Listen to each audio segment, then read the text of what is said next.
সালাম, শুভেচ্ছা ও স্বাগতম। আমি মিল্টন। আজ আপনাকে নিয়ে যাচ্ছি ইতিহাসের এই দিনে পৃথিবীর কোথায় কি ঘটেছিল, এই দিনের তাৎপর্য ও বিশেষত্ব এবং এই দিনের ঐতিহাসিক ঘটনা ও রটনা যা পৃথিবীকে বদলে দিয়েছে তা জানতে। চলুন পৃথিবীর ইতিহাসে এই দিনে কোথায় কি ঘটেছিল তা এক নজর দেখে আসি। আজ 15ই ডিসেম্বর।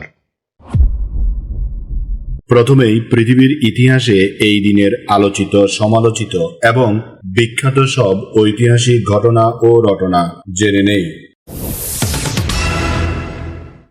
1256 সালের 15ই ডিসেম্বর মোগল নেতা হালাকু খান তার বাহিনীর মাধ্যমে বর্তমান ইরানের এবং হাসাসুন শহরের নিয়ন্ত্রণ নিয়ে তা সম্পূর্ণরূপে ধ্বংস করে দেয়।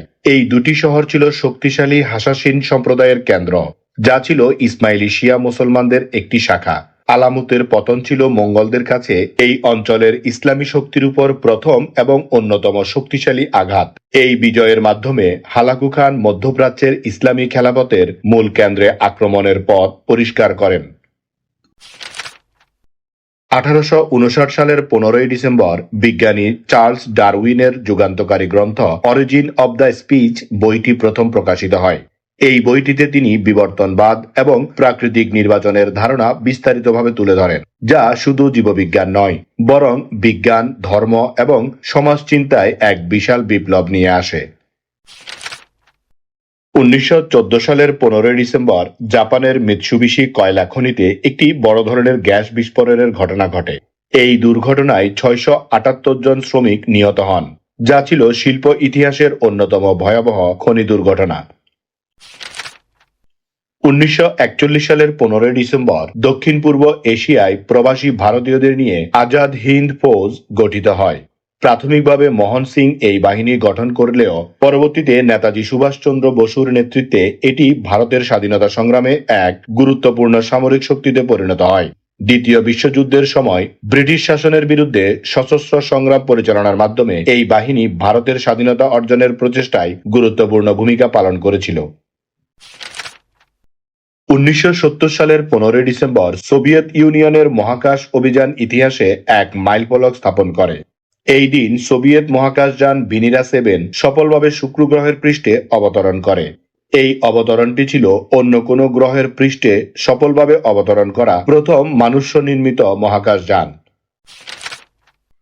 1971 সালের 15ই ডিসেম্বর ছিল বাংলাদেশের মুক্তিযুদ্ধের ইতিহাসে এক ঐতিহাসিক সন্ধিক্ষণ। এই দিন মুক্তিবাহিনী ও ভারতীয় মিত্র বাহিনীর সমন্বয়ে গঠিত যৌথ বাহিনী চারপাশ থেকে ঢাকাকে সম্পূর্ণরূপে অবরুদ্ধ করে ফেলে। ফলে পাকিস্তানি হানাদার বাহিনীর পরাজয় নিশ্চিত হয়ে যায়।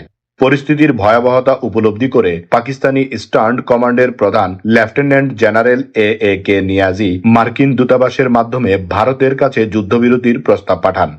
তবে ভারত সেই প্রস্তাব প্রত্যাখ্যান করে বিনা শর্তে আত্মসমর্পণের দাবি জানায় এবং ভারতীয় সেনাপ্রধান জেনারেল মানেকশ আত্মসমর্পণের জন্য 16 ডিসেম্বর সকাল 9টা পর্যন্ত সময়সীমা নির্ধারণ করে জরুরি বার্তা পাঠান। এই সময়কালে আত্মসমর্পণের জন্য প্রস্তুতি গ্রহণের জন্য বিমান হামলা সাময়িক বন্ধ রাখার ঘোষণা দেওয়া হয়। গভীর রাতে পাকিস্তানের প্রেসিডেন্ট ইয়াহিয়া খান ঢাকায় নিয়াজিকে ভারতের শর্তাবলী মেনে নিয়ে যুদ্ধবিরতি কার্যকর করার নির্দেশ দেন। এই নির্দেশের মধ্য দিয়েই পাকিস্তানি বাহিনীর চূড়ান্ত আত্মসমর্পণের পথ প্রশস্ত হয় এবং এর পরদিনই বাংলাদেশ অর্জন করে তার কাঙ্ক্ষিত স্বাধীনতা। 1994 সালের 15ই ডিসেম্বর পালৌ রাষ্ট্রটি জাতিসংঘের সদস্যপদ লাভ করে। এই দিন প্রশান্ত মহাসাগরীয় অঞ্চলের এই দ্বীপ দেশটি একটি সার্বভৌম রাষ্ট্র হিসেবে আন্তর্জাতিক মঞ্চে প্রবেশ করে। জাতিসংঘের সদস্যপদ লাভ করার মাধ্যমে এই দেশটি বিশ্বের অন্যান্য জাতির সাথে কূটনৈতিক সম্পর্ক স্থাপন এবং বৈশ্বিক সিদ্ধান্ত গ্রহণ প্রক্রিয়ায় অংশগ্রহণের সুযোগ পায়, যা তার আন্তর্জাতিক পরিচিতি ও নিরাপত্তা নিশ্চিত করতে সহায়তা করে। এবার জেনে নেই এই দিনে জন্ম নেওয়া কিছু কিংবদন্তি ও অসাধারণ মানুষের কথা। আইফেল টাওয়ারের স্থপতি গুস্তাভ আইফেল 1832 সালের 15ই ডিসেম্বর ফ্রান্সের কোদ্দর অঞ্চলের দিজো শহরে জন্মগ্রহণ করেন। তিনি মূলত প্যারিসের বিশ্ববিখ্যাত আইফেল টাওয়ারের স্থপতি হিসেবে পরিচিত। স্থাপত্য প্রকৌশলে তার অবদান ছিল অসাধারণ। তিনি সেতুর নকশা এবং ধাতব কাঠামোর নির্মাণে নতুন প্রকৌশল প্রবর্তন করেন। এছাড়া তিনি আমেরিকার স্ট্যাচু অব লিবার্টির ভেতরের কাঠামো নির্মাণে গুরুত্বপূর্ণ ভূমিকা পালন করেছিলেন। নোবেল পুরস্কার বিজয়ী ফরাসি পদার্থবিজ্ঞানী আরি বেকেরেল 1852 সালের 15 ডিসেম্বর প্যারিসে জন্মগ্রহণ করেন। তিনি তেজস্ক্রিয়তা আবিষ্কারের জন্য বিখ্যাত। এই যুগান্তকারী আবিষ্কারের জন্য তিনি 1903 সালে পিয়েরে এবং ম্যারি কুরির সঙ্গে যৌথভাবে পদার্থবিজ্ঞানে নোবেল পুরস্কার লাভ করেন। তার কাজ পারমাণবিক পদার্থবিজ্ঞানের ভিত্তি স্থাপন করে। ভারতের নৃবিজ্ঞানী, সমাজবিজ্ঞানী, শিক্ষাবিদ এবং লেখক ইরাবতী কার্বে 1905 সালের 15 ডিসেম্বর ভার্মাতে জন্মগ্রহণ করেন। তিনি ডিএনএ এর ডাবল হেলিক্স কাঠামোর আবিষ্কারে গুরুত্বপূর্ণ ভূমিকা পালন করেন। এই আবিষ্কারের জন্য তিনি 1962 সালে জেমস ওয়াটসন এবং ফ্রান্সিস ক্রিকের সাথে যৌথভাবে শরীরবিদ্যা বা মেডিসিনে নোবেল পুরস্কার লাভ করেন। তাদের এই আবিষ্কার জীববিজ্ঞানের ক্ষেত্রে এক বিশাল মাইলফলক ছিল। বাঙালি কবি বন্দে আলী মিয়া 1906 সালের 15 ডিসেম্বর পাবনা জেলায় জন্মগ্রহণ করেন। তিনি ভারতের মহারাষ্ট্রের সংস্কৃতি, লোকনৃত্য, জনজাতি এবং হিন্দু পুরাণের সমাজতান্ত্রিক বিশ্লেষণের জন্য বিশেষভাবে পরিচিতি লাভ করেন। তার লেখালেখি এবং গবেষণা ভারতের সমাজ ও সংস্কৃতির গভীর অন্তর্দৃষ্টি প্রদান করে। নোবেল পুরস্কার বিজয়ী ইংরেজ জীবপদার্থবিজ্ঞানী মরিস উইলকিন্স 1916 সালের 15 ডিসেম্বর নিউজিল্যান্ডে জন্মগ্রহণ করেন। তিনি বিশেষত তার সহজ সরল ভাষায় রচিত কবিতা ও শিশুদের জন্য লেখা সাহিত্যকর্মের জন্য বিশেষভাবে পরিচিত। তার লেখনী পল্লী বাংলার প্রকৃতি ও মানুষের জীবনকে সুন্দরভাবে ফুটিয়ে তুলেছে। বাংলাদেশী রাষ্ট্রবিজ্ঞানী ইমাজউদ্দিন আহমদ 1933 সালের 15 ডিসেম্বর তৎকালীন মালদহ জেলায় জন্মগ্রহণ করেন।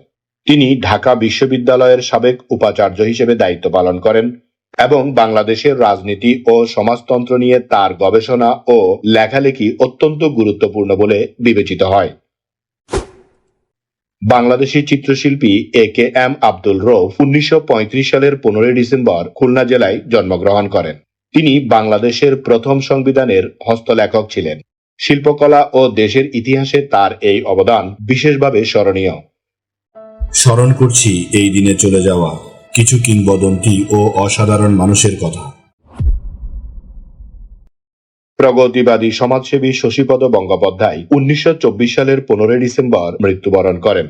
তিনি শ্রমিকদের কল্যাণে কাজ করার জন্য পরিচিত এবং সমাজের বঞ্চিত ও পিছিয়ে পড়া মানুষদের উন্নয়নে তার অবদান ছিল উল্লেখযোগ্য।